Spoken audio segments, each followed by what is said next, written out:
এই জন্য আল্লাহ রাসূল সাল্লাল্লাহু আলাইহি ওয়াসাল্লাম হাদিস শরীফে ইরশাদ করেছেন, লাউ আন্না আহাদাকুম আনফাকা মিসলা উহুদিন যাহাবান মা বালাগা মুদ্দা আহাদিহিম ওয়ালা নসীফাহু। ভালো করে শুনেন, যে তোমাদের মধ্যে কেহ যদি এমন টাকা পয়সার মালিক হয়ে যাও যে উহুদ পাহাড় পরিমাণ স্বর্ণ তোমার কাছে আছে। কতটুক স্বর্ণ? উহুদ পাহাড়ের মধ্যে মোট কয় বড়ি স্বর্ণ হবে? বড়ি এক মাথা থেকে আরেক মাথা উহুদ পাহাড় হইল 9 কিলোমিটার দূর লম্বা। আর উচ্চতা তো যারা দেখছেন গেছেন, পাহাড় তো পাহাড়ি ভাই, এর কি হিসাব টিসাব আছে নাকি? তো আল্লাহর বুখারী শরীফের হাদিস, বলেন এই হাদিসটা কোন কিতাবে? আরে ভাই বলেন না সবাই, বুখারী শরীফের হাদিস। কি বলতেছেন আল্লাহ রাসূল? যে কান খুলে শুনো আর ইখলাস বুঝো। ইখলাস কাকে বলে? আর ইখলাসের পার্থক্যের কারণে তোমার আমলের মিটারের মধ্যেও পার্থক্য হবে। ইখলাসের মধ্যে বেশ কমের কারণে সওয়াবের মধ্যেও কি হবে? বেশ কম হবে। তাফাওয়াতুল আজর বিতাফাওয়াতুল ইখলাস, তাফাওয়াতুল আজরি বিতাফাওয়াতিল ইখলাস। সওয়াবের মধ্যে বেশ কম হয়ে যায় ইখলাসের বেশ কম হওয়ার কারণে।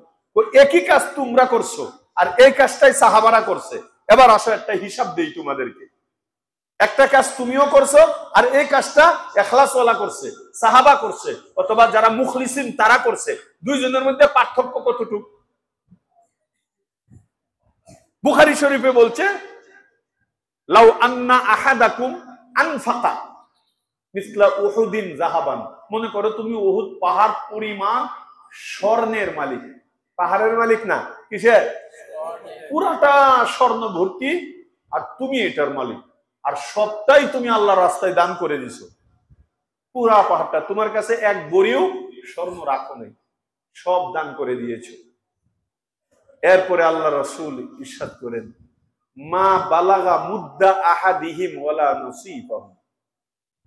সাহাবায়ে কেরাম এক মুদ পরিমাণ অথবা আধা মুদ পরিমাণ স্বর্ণ না, গম, জব, আটা, এটা যদি দান করে আধা মুদ পরিমাণ, তো তোমার উহুদ পাহাড় পরিমাণ স্বর্ণ দান করেও তার আধা মুদ পরিমাণ আটা এবং জব দান কইরা তারা যে ফজিলত এবং সওয়াব অর্জন করবে, এর ধারে কাছে তুমি পৌঁছতে পারবে না। স্বর্ণ করবে। তাফাওয়াতুল আজর বিতাফাউতিল ইখলাস। এই বেশ কমটা কেন হইলো? তোমার আর তার মধ্যে ইখলাসের মধ্যে এমন বেশ কম। ইখলাসের পার্থক্যের কারণে একই জিনিস দান করা, তুমি দান করছো স্বর্ণ আর ও দান করছে মাত্র জব। মুদ কাকে বলে? আরবিতে একটা পরিমাণ হইল 1350 টাকে এক মুদ হয়। 6 টাকা, আগে তো আর কেজি ছিল না। 1350 টাকে এক মুদ, আর 7.5 টাকে হইলো আধা মুদ। বুঝে নাই কথাটা? 7.5 টাকে আধা মুদ। 7.5 টাকা পরিমাণ আটা জব সাহাবারা দান করলো আল্লাহর রাস্তায়, আর তুমি কি করলা? উহুদ পাহাড় পরিমাণ লোহা, পিতল, স্বর্ণ। স্বর্ণ মিয়া এখন 1,08,000 টাকা বড়ি, মনে হয় আরো বাড়ছে। গত কয়েকদিন আগে বললো 19,000 হয়ে গেছে। যাকে এগুলো আমরা এখন দরকারও নেই। আর তো এই পার্থক্যটা কেন হইল ভাই? সাহাবা আর আমাদের মাঝে ইখলাসের কারণে। এর জন্য যা করব সব একমাত্র কাকে খুশি করার জন্য করব? আল্লাহ পাক রব্বুল আলামিনকে খুশি করার জন্য করব। অনেক জীর্ণ শীর্ণ পোশাক, ঘর বাড়ি তেমন ঠিকঠাক নেই, বৃষ্টি আসলে পানি পড়ে, কোন রকমে কালাতিপাত করে, কিন্তু তার দিলের ভিতরে ইখলাসে কমতি নাই, ভরপুর। ওই লোকটার 2 রাকাত নামাজ, আশরাফ আলী থানভী রাহমাতুল্লাহ আলাইহি বলেছেন, আর ইখলাস বিহীন লোকের 2 লক্ষ রাকাত নামাজ, এই 2 লক্ষ রাকাত এখলাস ছাড়া আইতেছে যাইতেছে পড়তেছে, আসতেছে যাইতেছে পড়তেছে, ভিতরে এখলাস নাই। এখলাস পয়দা, এখলাস আপনি জুড়ে ভিতরে ঢুকাইতে হবে, এখলাস আয়া ঢুকবে না। আমরা তো চেষ্টাই করি নাই জীবনে কোনোদিন যে এখলাসের জন্য একটু একটা আল্লাহ ওয়ালার কাছে যাই, একজন বুজুর্গের কাছে যাই। এটাও যে একটা ফোন, এটাও একটা বিষয়, এটা যে একটা পার্ট, এটা তো চিন্তায় আসে না আমাদের যে এখলাস ছাড়া কিছুই কবুল হবে না। তাহলে এত বড় একটা বস্তু, আমার নামাজ কবুল হতে হলে এখলাস লাগবে, রোজার জন্য এখলাস লাগবে। তাহলে এখলাস কোন বাজারে পাওয়া যায় একটু তালাশ করি। কই কোনোদিন তো আলেমের কাছেও গেলাম না, আর তালাশও করলাম না। তাহলে এর অর্থ হইলো এখলাস বিহীনই, মানে লবণ ছাড়া আমার তরকারি পাকাইলাম জীবন ভরা। বুঝে নাই, কথা বুঝে নাই। লবণ ছাড়া কি পাকাইলাম? ইবাদতের তরকারি পাকাইলাম। দামি দামি বস্তু আনলাম, দামি দামি মশলা আনলাম, দামি দামি চাউল আনলাম বাসমতি, কিন্তু একটু লবণ না দেওয়ার কারণে পুরা খাবারটা নষ্ট করে দিলাম। শেষ রাত্রে উঠলাম, 5 ওয়াক্ত নামাজও পড়লাম, 1 মাস রোজা রাখলাম, লক্ষ লক্ষ টাকা করে হজ করলাম, সব দামি দামি ইবাদত করলাম, কিন্তু ইখলাস পয়দা না করার কারণে লবণ ছাড়া ইবাদত আমি অর্জন করলাম। কথা বলে না কেন? এই জন্য দোস্ত, আমাদের আকাবিররা, এমন একজনও আকাবির পাবেন না যে নিজে নিজে খালি জীবন ভরা ইবাদত করেছে। সব আকাবিররা কোনো আল্লাহওয়ালা, কোনো বুজুর্গের সাথে সম্পর্ক রাখতেন। নিজের কলবের রোগের হালাতগুলো তাদের কাছে বলতেন। আমাদের শারীরিক যেমন অসুখ আছে, রোগ আছে, বাতিনি ভাবে কলবেরও কি আছে? আমরাজ আছে, অনেক রোগ আছে। হিংসা, হাসাদ, রিয়া, লোক দেখানো, মানুষ দেখুক, মানুষ আমাকে বলুক, এইগুলো আল্লাহ রাসূল হাদিস শরীফে বলছেন তোমার আমলকে এমন ভাবে জ্বালিয়ে পুড়িয়ে সারকার করে দেয় যেরকম আগুনে শুকনা লাকড়িকে জ্বালিয়ে পুড়িয়ে সারকার করে দেয়। তাহলে আমি ইবাদত করতেছি, একদিক দিয়ে আরেক দিক দিয়ে জ্বালায় দিতেছি, ইবাদত করতেছি জ্বালায় দিতেছি, ইবাদত করতেছি পুড়ায় দিতেছি। আমার এর অর্থ হলো তলা সারা বালতির মধ্যে 1 লক্ষ ট্যাঙ্কি পানি ঢাললে মোট কয় লিটার পানি থাকবে বালতি?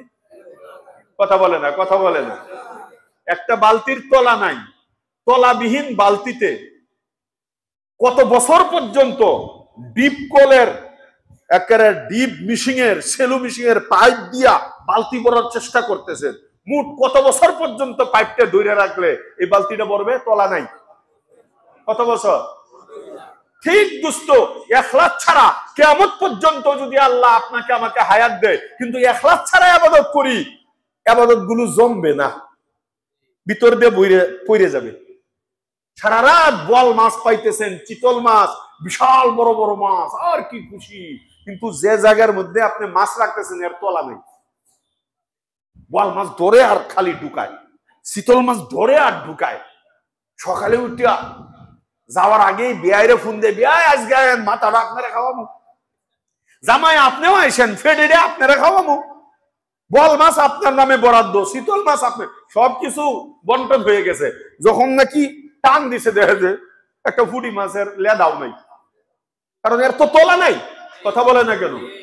ইবাদত আটকায়া রাখতে হইলে, ইবাদতের মাছগুলো আটকায়া কবর পর্যন্ত নিতে হলে ইখলাসের তলা লাগাইতে হবে। ইখলাসের তলা, ইখলাসের তলা ছাড়া নামাজও বের হয়ে যাবে, রোজাও বের হয়ে যাবে, হজ বের হয়ে যাবে, যাকাত বের হয়ে যাবে, দান খয়রাত বের হয়ে যাবে, জিকির আজকার বের হয়ে যাবে, যত ধরনের ছোট বড় মাঝারি যত ইবাদত করি না কেন সব বের হয়ে যাবে। মরার আগে যখন আমল নামা টান দিব দেখি যে সব শেষ। এর জন্য ভাই খুব জরুরি, খুব জরুরি, আসেন সবাই ইখলাসের আন্দোলন শুরু করি, ইখলাস শিখার চেষ্টা করি, আল্লাহ ওয়ালাদের কাছে, উলামায়ে কেরামের কাছে সম্পর্ক জুড়ে, তাদের সাথে সম্পর্ক গড়ে, সময়ে সময়ে আল্লাহ ওয়ালা কিন্তু আছে, কিয়ামত পর্যন্ত থাকবে, না হলে আল্লাহ কুরআন মিথ্যা হয়ে যাইব, নাউজুবিল্লাহ। আল্লাহ কুরআনে বলছেন ওয়াকুনু মা'আস সাদিকিন, তোমরা আল্লাহ ওয়ালাদের সংস্পর্শ অর্জন করো। এটা কে বলছেন? আল্লাহ। কোথায় বলছেন? কুরআন। তা আল্লাহ ওয়ালা যদি হার যুগে না থাকে, প্রত্যেক জমানায় না থাকে, তা আল্লাহর কথা তো অসত্য হয়ে যাবে। তা আছে বিদায় আল্লাহ হুকুম করেছেন ওয়াকুনু মা'আস সাদিকিন, তোমরা নেককারদের সাহচর্যে, নেককারদের সুহবতে, নেককারদের সংস্পর্শে তোমরা থাকো, তাদের সাথে উঠা বসা করো, তাহলে বুঝে গেল নেককার আছে। কথা বলে না কেন? আমাদেরকে তালাশ করতে হবে। কি করতে হবে? নেককার আয়া আমার এই ডুল ফিরাইবো না, আমি নেককার, আমি বড় বুজুর্গ, আহো আমার কাছে আসো না। আমার দেখতে হবে, বুঝতে হবে। আর আমি যদি আসমানের দিকে তাকায় থাকি, না একজন নবী আইলে তার হাতে হাত দিয়া মুড়ি দুবু, একটা ফেরেশতা আসুক, ফেরেশতা পাইবেন না। আপনার আশপাশে যারা আছে ওরাই ফেরেশতা, এই জমানার জন্য ওরাই ফেরেশতা। আশরাফ আলী থানভী কোথায় পাবেন? হুসাইন আহমদ মাদানী কোথায় পাবেন? রশিদ আহমদ গঙ্গোহী কোথায় পাবেন? শাইখুল হাদিস জাকারিয়া কোথায় পাবেন? আনোয়ার শাহ কাশ্মীরি কোথায় পাবেন? মুফতি শফি সাহেব কোথায় পাবেন? আহমদ শফি সাহেব কোথায় পাবেন? শাইখুল হাদিস কোথায় পাবেন? এই জমানায় আপনার আমার সামনে, আপনার আমার চেয়ে বেশি জাননেওয়ালা যারা, আমার চেয়ে বেশি ইবাদত করনেওয়ালা যারা, ওরাই আমার চোখে, ওরাই আমার জন্য বড় বুজুর্গ। এই জমানার থানভী মাদনী, ওর কাছে আমার যাইতে হবে। ওইটা যদি তালাশ করেন যে দেখি পীর সাহেব এত মোটা হইতে হবে, পাগড়ি খেতা দিয়ে বানতে হবে, তাল গাছ দিয়া লাঠি বানাইতে হবে, সুপারি গাছ দিয়ে মিসক করতে হবে, তাহলে আপনি এমনি তলা ছাড়া কবরে যাইতে হবে। কথা বুঝে আসছে? যা যেখানে পাবো ওইটাই আমার নিয়ে নিতে হবে। এই জন্য ভাই এই কথাগুলো আমি আপনাদেরকে শুধু বলি নাই, আমি আমাকেও সম্বোধন করে বলছি, আমি আমাকেও উদ্দেশ্য করে বলছি, খেতাব করে বলছি। আল্লাহ তাআলা আমাকে, আমার বিবি বাল বাচ্চাকে, আপনাদেরকে, আপনাদের বিবি বাল বাচ্চা সকলকে ইখলাস ওয়ালা জিন্দেগি অর্জন করার তৌফিক দান করেন, বলেন আমিন। যাই করি আল্লাহ তুমি যাই তৌফিক দান করে ইবাদতের, এই ইবাদত গুলো যেন একমাত্র তোমাকে খুশি করার জন্য, তোমাকে রাজি করার জন্য, তোমাকে পাওয়ার জন্য, তোমার শস্যের দানা পরিমাণ হলেও সন্তুষ্ট নিয়ে কবরে যাওয়ার জন্য এমন ভাবে ইবাদত করার তুমি তৌফিক দান করো। আল্লাহ তাআলা আমাকে, আপনাকে, সকলকে ইখলাস অর্জন করার তৌফিক দেন, এবং যারা মুখলিসিন ইখলাস ওয়ালা এই আল্লাহ ওয়ালা উলামায়ে কেরামের সাথে বেশি বেশি সম্পর্ক করে নিজেও আখিরাতমুখী এবং সন্তানদেরকেও আখিরাতমুখী করার তৌফিক দান করেন, বলেন আমিন। ওয়া আখিরু দাওয়ানা আলহামদুলিল্লাহি।